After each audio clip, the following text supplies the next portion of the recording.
ያለ ፍቃድ አፉን ለሚከፍት ወየውለት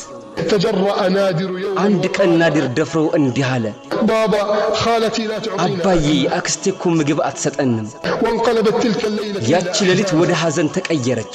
وفي الصباح انتقمت تلك በማግስቱ ጠዋት السجانة ያቺ ጨካኝ እስረኛ ሳዳሪ በቀል ፈጸመች فجعلت تضرب وتنطق ትደበድብ ትገርፍና ታሰቃይ ጀመር واستغاثات نادر ናዲር እርዳታ ቢጠይቅም لا تصل إلى ياسمين أخته التي كانت ያስሚን مسؤولة እንዳትደርስ ይባልና እህቱም ትታሰር ነበር لكم أن تتخيلوا مشاعر የዚያችን ምስኪን እናታቸውን ስሜት መገመት ትችላላችሁ التي ما وجدت معينا ከቤተሰቦቿ ምንም ረዳት አላገኘችም